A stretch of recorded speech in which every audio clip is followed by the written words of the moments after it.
Hello and welcome to This Are Johnny Domino, a podcast in the form of a challenge. The challenge being, is it possible to make a more up its own arse podcast than two men in their 50s talking about music that nobody heard 30 years ago? I'm Giles, and this is my more technically adept brother, Stephen. Hello. Thank you for joining us.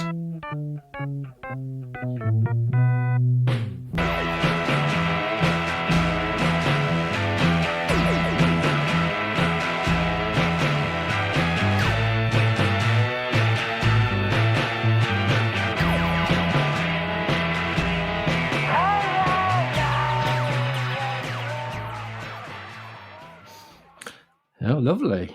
So the idea is that each episode we listen to 3 tracks and discuss the merits or otherwise of the music that we recorded in an earlier life. And then at the end, we're going to decide if any of them are worthy to be included in a purely theoretical best-of compilation tape. I told you it was going to be up its own arse. It's niche. It's pretty niche, right? Do you remember that Ren and Stimpy episode where he goes inside his belly button? No. Do you not remember? Stimpy climbs inside his own belly button. Okay. And it's great. It gets really psychedelic. You need to watch it. Okay. And that's the model for this podcast. Okay. That's what's happening here. Okay. It is none more niche. Yeah. So, what golden nugget from the past have you got for us first, Steve? Well, in this episode, you have chosen 2 songs that we recorded a long time ago. And the first one you've chosen is a song called Who Is It? ? This was recorded round about June 1995, finished in January 1996. I mean, this song didn't take 5 months, but... We recorded a lot of our material in batches when either we were home from university or things like that. I think this was probably after we both finished university. We were probably both living at home then. So there's no excuse really. We were kind of basically adults. We were basically adults, but we were still living with our parents and living in our parents' house in a place called Ilkeston in Derbyshire, where our next door neighbours were, well, one of them was profoundly deaf and his wife was just incredibly easygoing. So we would set up... I was worried what you could say there. She was. It must have been incredibly easygoing. I basically had the 4-track studio and amplifiers and drum kits set up in my bedroom, which was on an adjoining wall with their house. And I probably wasn't working during this period, or I might have been working in a shop for a bit. Yeah. But that's kind of what I did. I was living at home. I was looking for work, and I probably had a routine where I would get up in the morning, go to the library, look at the job pages. Not very hard. Come back, probably apply for a job. Okay, you're painting a wonderful picture here, Steve. Yeah, but this is what happened, and then I would, as you say, fire up the 4-track and record some golden nuggets. And this is one of them. This is a song called Who Is It?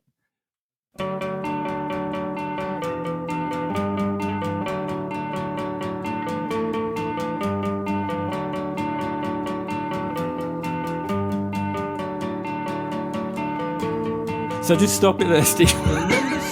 Okay. That's a good start. So, in terms of music, what are you thinking here? What were you thinking? What's the influence behind this particular piece of music, do you think, Steve? What were you going for? I've got right, probably better say, this piece of music, I recorded all the music and presented it to you as a finished thing. You did. And you did the vocals on top. So I think one of the things I liked doing at this point, I used to use is it a capo or a capo? I say capo. I think it's a capo. There you go. It's a capo. And I used to put it on the 12th fret.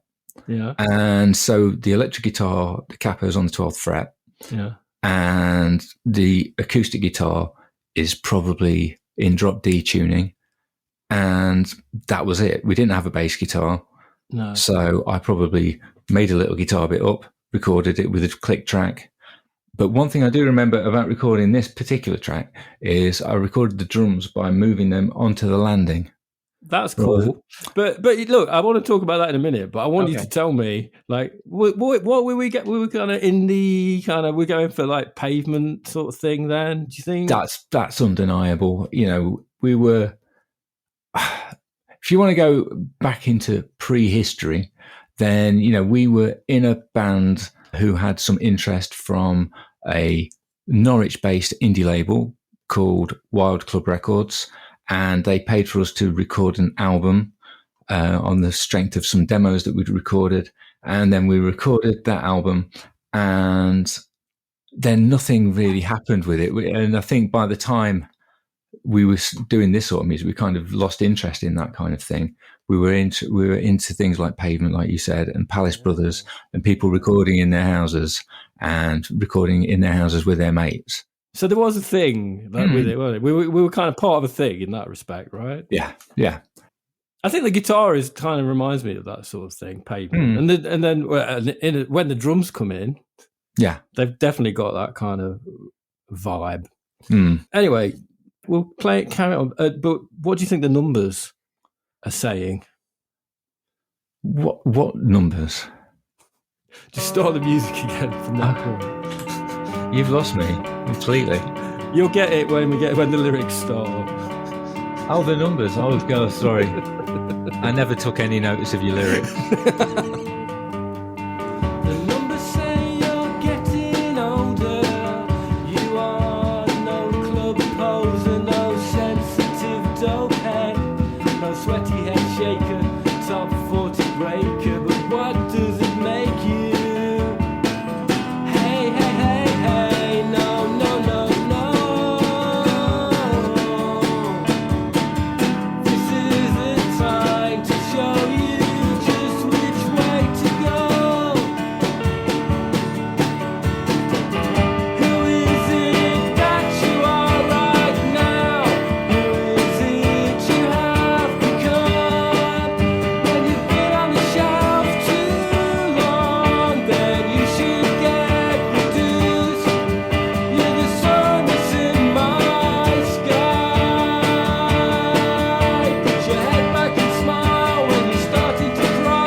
So let's stop it there again, if that's okay. There's no way you'd hit those notes in that chorus. Can we just say that? Well, I think first off, I think musically it's quite nice.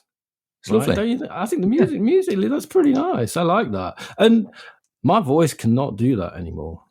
That was high. Did you speed up the tape or something? No, because I think you might have recorded the vocals on your own. Oh, maybe I slowed down the tape. I don't think you did. I don't think you did the old ABBA trick. There's quite a few of these songs where your voice is really quite high. That's good. I kind of like it. I'm like at the top of my range, isn't it? I mean, this is a pretty narrow range anyway.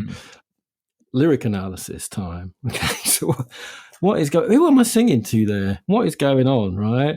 I think you're singing to yourself. I think you're thinking. I think you probably 95. I don't know, whereabouts were you at in 95? I don't know. I really can't remember. I wasn't in any kind of romantic engagement of any kind, I believe. I don't think I had any girlfriend at that point. You know, I was probably singing to somebody. I think partly some of it's about someone that I probably fancied. And then, I think you're right. I'm sort of, it's kind of like, it's like a love song to myself. Right. And you're trying to figure out who you are. Yeah. But I tell you what, there's a line there though. Oh my God, there's a line. It's like a chat-up line, a really bad chat-up line. When you've been on the shelf too long, then you should get reduced. That's like toxic masculinity right there. You know, if you're desperate, you can come to me. Yeah. You've been on the side. Yeah. It's like it's like the One Direction song. You don't know you're beautiful. Yeah, exactly. I'm the only one who actually appreciates what you like. Exactly. I know. I think that was me. That was the chat-up line right there. Anyway, there's a good bit in between the verses, I remember, And I sort of do I've got a bit of Otis Redding Live in Europe kind of vibe going. That I've got a bit of thing going on there. Yeah. Right? I don't know whether that's to cover up a mistake or what, but I did it. Yeah, because the drums kind of pop in as well in a ridiculous sort of way. Yeah, and then the second verse is terrible. Oh, I like it. Oh man, it's terrible. It's like, I've written a verse, it's good, but now the problem is I've now got to write a second verse. You see, I like that thing about I know all about you. Stalker. I made a folder. Yeah, but Stalker lyrics.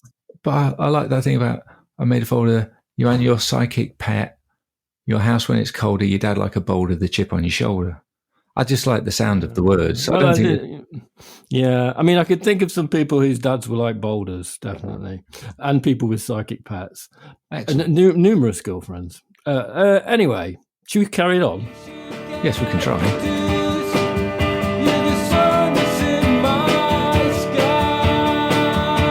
That's a terrible line.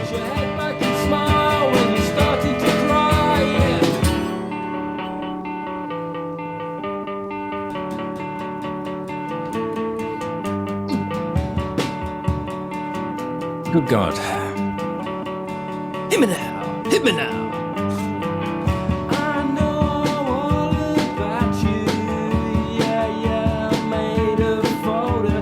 You and your psychic pets. Your house when it's colder. The dad like a boulder. Your chip on your shoulder.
I was getting tired by the time we were rolling around to the end of that song. You can hear the drums just getting tired. I'm tired. I get a bit tired listening to it. well, I'm so glad you chose it. No, it's like there is a kind of a bit of a thing at the end. You kind of like do dig. It's like a bit of a rush to the end there. And musically, I like it. Yeah. Anyway, what's the next song that we're going to listen to? Okay, well, this is my choice, isn't it? And this is a song called Vision Cube, and this is a classic example of I've got half a morning before I have to go to. I think I probably was working in a retail environment by this point, and obviously my shift's about to start. I've got a morning. I'm going to write a song, and this song is about a minute and a half long. Yeah, and this is like a total retail environment song, because I was working in a retail environment too, and that's what the lyrics are about. Because I was working for a well-known retailer of newspapers, books, and pens, beloved of parents and grandparents. Yeah, you think of the colour brown when you think of the shop, and yeah, I was working there, and part of the training was about the vision for the shop and working in the shop. So it was all stuff about, smiling at people when they're like arseholes to you, or, knowing the best types of pens and things like that. So like different visions. There were like 6 different visions, right? And it was presented to us as a vision cube. Cube, right? And the Vision Cube. I mean, the sound of a Vision Cube sounds quite good, right? The word Vision Cube. That sounds like cool. Wow. It was actually a piece of cardboard that folded into a cube with bad sub emoji kind of icons on it. It was ahead of its time. Yeah, and we had to keep the Vision Cube. And anyway, it came with this this kind of statement. We were given it, and we were given this training and the statement. And I think I read the statement out at the start of the song. So that's what I'm saying at the start of the song. I'm reading this verbatim, the piece of information that I was given by this training. Yeah, it kind of works. It's a bit of a power pop sort of thing going on, really. What's the influence musically with this one, do you think? I just wanted to record something loud. I think that was it. I thought, because we recorded a lot of stuff acoustically, and I thought, let's try and record something a bit loud. I mean, there's a drum machine on it, probably a bit sort of Green Day-ish, something like that. I don't know, but, there's bass, guitar, and also, as mentioned on the previous track, the capo is on the 12th fret for the second verse. Yeah, the weird guitar sound, and also on the fade it's the 12th fret. It's the beautiful 12th fret. I think this is one that you've got high hopes for including into the theoretical mixtape of greatest hits. But sorry, not greatest hits, best of. But there is not the greatest hits. But there already is one. You seem to be forgetting. There is the best of the Shithouse Masters. Well, okay, but this is for the sake of the podcast, right? Okay. Before we get into the mythology of the unknown band, okay. Right? For the sake of the podcast, we're potentially going to include this into the annals of Johnny Domino history. Absolutely. Right? And you've got high hopes for this one, I feel. I think you think this one's a bit of quality. All I know is when I recorded it, it's very, very short, and I played it a lot. I played the music a lot. Yeah. Because I was very pleased with myself. You can probably hear a bit of smugness coming out in the music. Whatever your job is, you can help by making sure you understand the vision, and then by applying it to what you do. Keep your vision cube handy to remind you what the vision is about.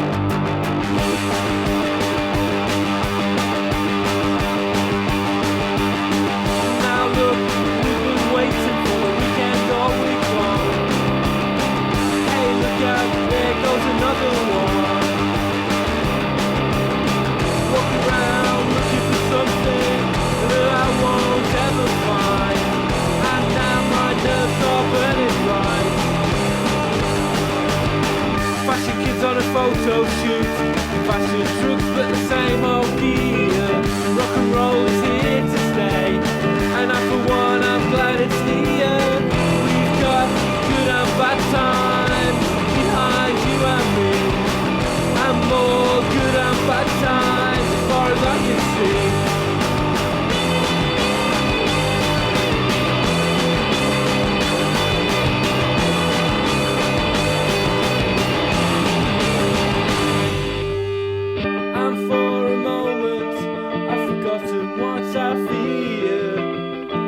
Looking good.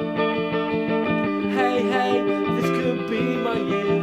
I've had good and bad times behind me, and more good and bad times as far as I can see.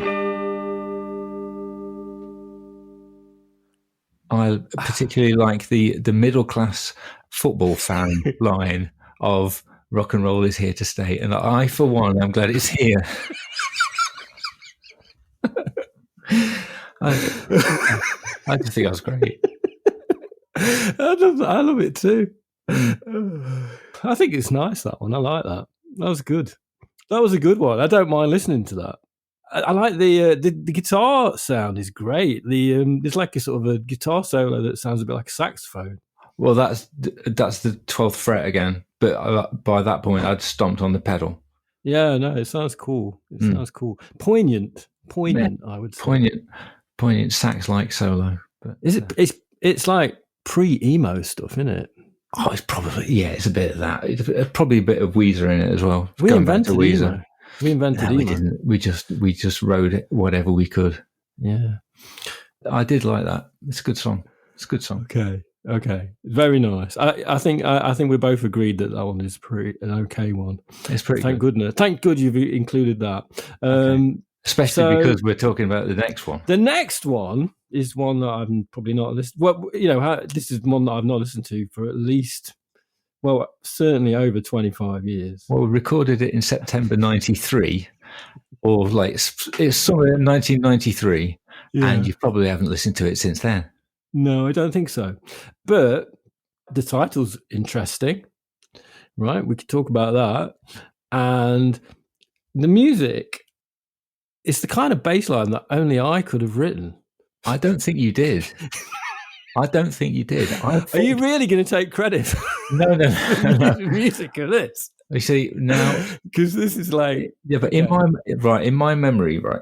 Okay, the history of the band. Okay, as I say, we were in this band, and the year after we recorded all these album tracks for an album that never came out, a friend of ours who was the drummer in the band, Brian, he was in an indie pop band called Peru, and they had been offered a split 7-inch single with a band called Mary Queen of Scots with the Wah label. And in order to record it, Mary Queen of Scots said, "You can borrow my 4-track recorder." Now, I was the only one in our little tribe who knew how to use a 4-track recorder. So I said, "I'll record it." And we had it in our house for a month.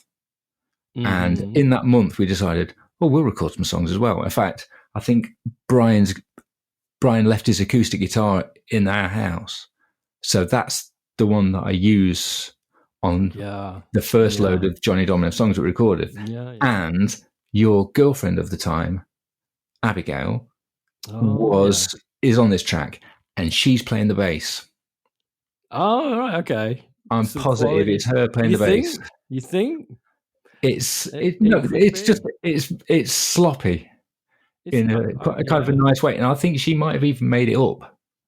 Okay, well, I think I'm gonna go with that because I like that story. I'm pretty sure it is. It could have been me. At that time, you guys were both working at the local theme park near to where we used to live, called the American Adventure.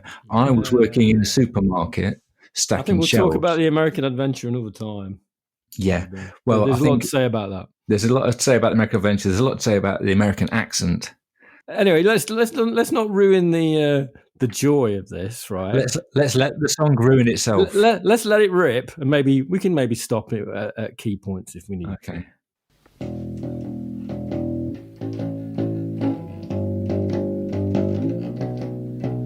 When I was just 5 years old. Okay, stop there for a minute.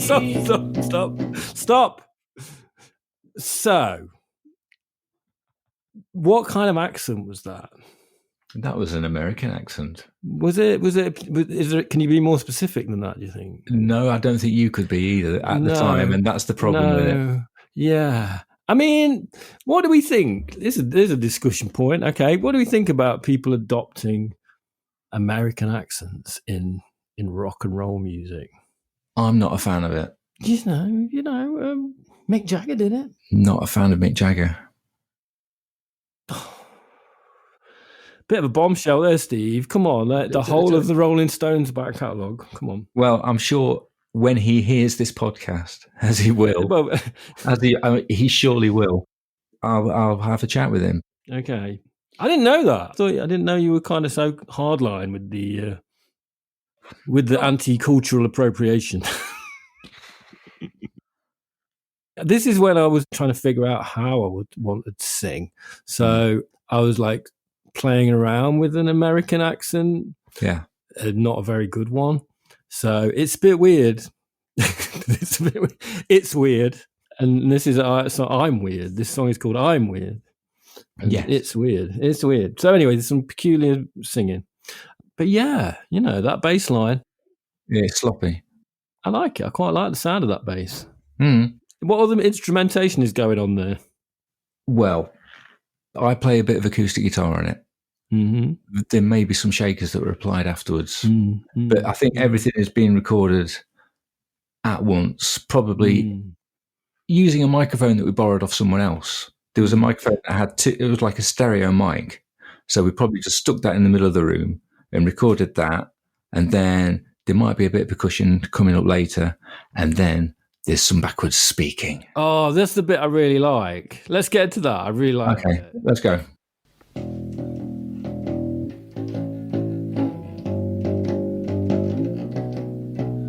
When I was just 5 years old, my mama said to me, 5 years old, son, you'll be happy, but you will never be free. I'm the weirdness that you inherited from me. She just smiled. I sat on her knee. I said, I'm weird. I'm strange.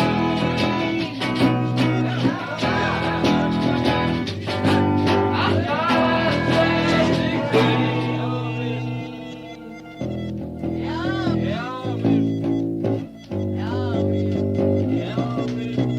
When I was 16 years old, my girlfriend said to me, hey, Giles, you're weird. It's music therapy. I think we could just stop it at this point, really. The best bit's already happened, right? Okay. I mean, because I really like the sounds though in that chorus bit. I think that's cool. I think what we did, we must have taken a leaf out of the Twin Peaks playbook. Yeah. And we figured out as best as we possibly could how to say I'm weird backwards and then recorded it backwards. Yeah, at least cool it. I like it. I like the sound of that. It reminds me of the buttholes a bit. It's a bit of that.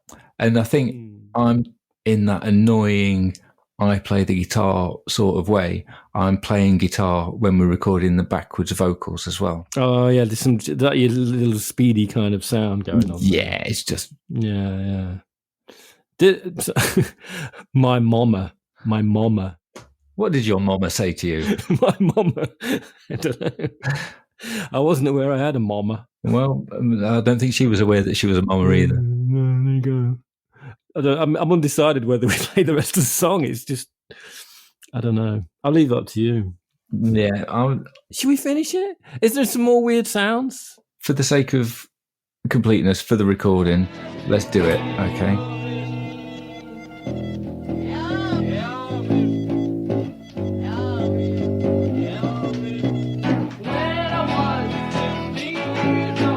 When did you have your teeth removed?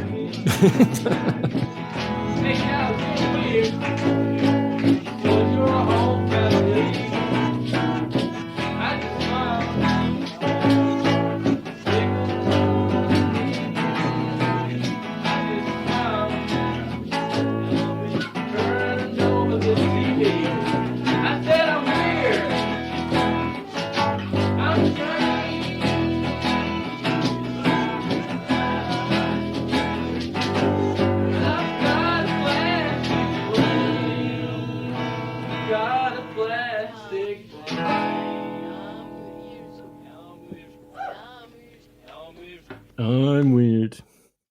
I mean, bless her. She really threw her heart into doing that. Oh, you know what? I completely forgot that was Abigail, right? I know we may mention her in the future, I guess. She fell out with me. As we all do. As we all do. Last time I contacted her, I think I may have made a sarcastic comment about the private school that she was working at. Okay. We might not want to include that information. Why not? Because she's not around to argue. Maybe we should get her involved. Maybe we should. Let's get her on the call. She's not going to hear. Get her on the phone now. But yeah, they wear stripy uniforms. All right, okay. They wear stripy uniforms. So you think they're like a barbershop quartet? Yeah, it's that kind of school. Nice. I don't know. I think I referred to it as Hogwarts. That was not good. No. Anyway, yeah. I'm weird. The thing about when somebody says they're weird, it's kind of like, you're not.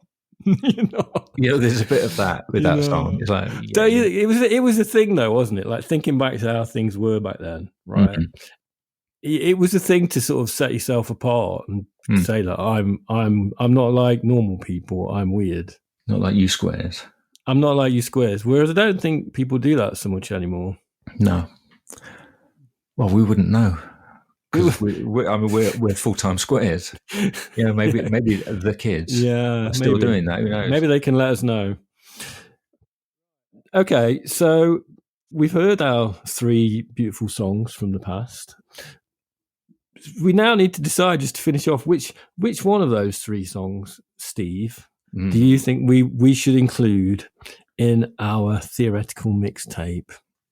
I think there's a lot to be said for. There's a lot to be said for Who Is It? Because I like the sound of it. Yeah. You've got a problem with the words, and I can pick up what you're saying. I think the least controversial option, which is obviously what you want with the mixtape, is probably Vision Cube, because I think so. Musically it's good, and lyrics, you're okay with the lyrics still. I'm weird. I enjoyed listening to it again. I'm not going to be rushing back to listen to it in future. No. So we're going to go with Vision Cube as our winner for this episode. Well, it's been very nice. I've enjoyed it very much. We might do it again, eh? Let's do it. And for a moment, I've forgotten what I fear. Things are looking